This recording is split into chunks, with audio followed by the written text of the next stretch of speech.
Ви благодарам на прашањето. Ова е прашање кое што ги засега сите граѓани. Со оглед на тоа дека се наоѓаме во исклучително тешка економска и енергетска криза на целиот европски континент, кој што е предизвикан од воени действија. Инфлацијата е нешто што секогаш се случува во услови на криза. Ова инфлација сега која што има на европскиот континент и која што е со стапки 10 и плюс 10%, е потикната од два фактори. Првиот фактор е заради дисбалансот во економијата, односно веднаш после ковид пандемијата, кога побарувачката беше намалена и нормално производството беше исклучително намалено заради мерките за ограничување и во Европа, и во Кина, и во Соединетите Американски држави. По укинувањето на мерките дојде до зголемување на побарувачката, со која што побарувачка производството не можеше да одржи чекор. И заради таков дисбаланс, сега во обратен смер, од исклучително ниски стапки на инфлација и од исклучително ниски стапки на, дури и негативни стапки на камати, ситуацијата е обратна и заради зголемената побарувачка, а малата понуда, дојде до зголемување на цените. Втор фактор кој што влијаеше на зголемување на цените е војната која што се води во Украина, а каде што се произведува 35% од житото во Европа и дополнително нарушените канали на снабдување на газ и сите производи кои што потоа од газ се произведуваат, а тука влегуваат и вештачките ѓубрива кои што влијаат на цената на храната и нормално електричната енергија, која што пак влие како инпут во сите други производи. И дополнително зголемувањето на цените на нафтата и нафтените деривати, која што исто така влегува како инпут во производствените и во услужните процеси. И сето тоа влијаеше на енормно зголемување на инфлацијата. Има држави кои што имаат поголема изложеност на инфлаторни действија заради отвореноста на економијата, висината на увозот, висината на извозот, особено на увозот, споредено со бруто домашниот производ. И има земји кои што имаат помала и секако близината до военото жариште во Украина и изложеноста на производи кои што се под ефект на растот на цените на суровините кои што доминантно имаат зголемени цени заради војната во Украина. На последната владена седница донесовме една многу важна одлука за посебни услови за трговија на одделни стоки, со која го продолжуваме ограничувањето на маржите на основните прехранбени производи до 30 април 2023 година, доколку условите на пазарот со цените тоа го бараат. Меѓутоа, исто така, донесовме и одлука со која што и се овозможува на Министерството за економија, доколку условите на пазарот тоа го побараат, да изврши и замрзнување на одредени цени на основни прехранбени производи.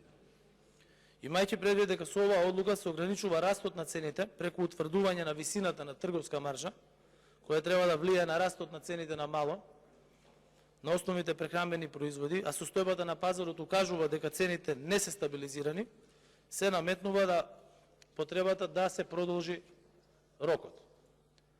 Дополнително на тоа, владата на Република Северна Македонија овозможи од 1 декември оваа година да се користи субвенционирана електрична енергија кај домашните производители на основни прехранбени производи, се додека трае кризната состојба во непречено снабдување со електрична енергија. Таа субвенционирана цена на електрична енергија изнесува 80 евра за мегават час, доколку компаниите набавуваат на слободниот пазар, каде што и набавуваат, би требале да платат 5 пати поголема цена на електрична енергија. Целта е со субвенционирана електрична енергија кај домашните производители и регулираната трговска маржа на пазарот да имаме коригирани цени.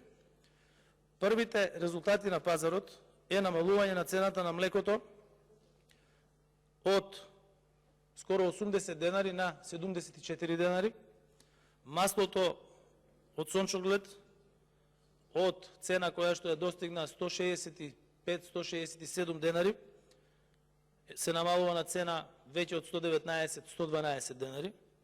како и намалување на месните преработки во просек од 4 до 8%, зависно за какво месо се работи, со оглед на тоа дека има типови на месо кои што се доминантно од производство во нашата држава, меѓутоа има типови на месо кои што се доминантно до 85% од увоз. Исто така многу е важно да се напомене дека во изминатиот период се прават и редовни контроли во делот на Законот за трговија, за да се заштити од нарушување домашниот пазар заради злоупотреба на прометот на одделни прехранбени производи и стоки. Инспекцијските служби ги следат цените на основните прехранбени производи, како што се леб, сечен на парчиња или цел, зависно од тоа зависи и цената, шеќер, бел и сончогледово масло за јадење, кои што се со 5% трговска маржа за трговците на големо, и тука се и производителите, односно трговците на мало. Потоа за брашно, пченица тип 400 и тип 500, макарони и шпагети од пченица, македонски бел ориз, трајно кравјо млеко со масленост од 2,8, 3,2 и 3,5%, јајца кравјо, бело сирење и мешано бело сирење, кои што се со 10% трговска маржа за трговците на големо, вклучително и производителите, како и за трговците на мало.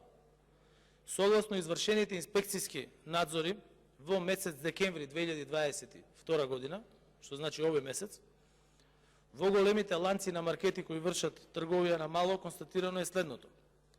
Цената на лебот се движи од 42 до 49 денари, што значи веќе имаме 42, дури во некои помали маркети има и на 40 денари, во зависност од грамажата, дали е 400, дали е 470 или е 500 грама леб, и зависно од производителот, односно утврдено е намалување на цената на лебот. Сончогледовото масло за јадење, веќе кажав, има по цени од 97 до 104 денари за пакување од 1 литар или 905 милилитри во зависност од производителите, односно е исто така е утврдено намалување на цените. Брашното кај еден производител е намалена за 4 денари и во моментов изнесува 40 денари за 1 килограм и се прават контроли кај другите производители во однос на цената на брашното. Од страна на одредени производители, на останатите производи наведени во одлуката доставени се известувања до продажните објекти за намалување на цените во наредниот период. Намалувањето на цените ќе се врши по продажба на одредена количина на залиха, кои веќе се набавени од страна на продажните објекти по повисока цена во претходниот период. За време на контролите утврдено е дека намалувањето на продажната цена во продажните објекти е резултат на намалување на цената на горе споменатите производи од страна на производителите соодветно, бидејќи се правени споредби на влезната цена во кај трговците и на маржата која што е ограничена. Во месец декември 2022 година, по однос на горе наведената одлука од страна на одделението за инспекцијски надзор на територијата на Република Северна Македонија, извршени се над 240 инспекцијски надзори и констатирани се дека производителите, увозниците и трговците на мало и големо генерално се придржуваат кон највисоката утврдена маржа, односно 5 и 10% на производите кои што се наведени во одлуката. Исто така во интерес на граѓаните и предлог закон за изменување и дополнување на Законот за враќање на дел од данокот на додадена вредност на физички лица, предложен од Министерството за финансии, кој го усвоивме на последната владина седница. Со овие измени повеќе пари ќе се враќаат кај граѓаните, што е олеснување во услови на тешка економска криза.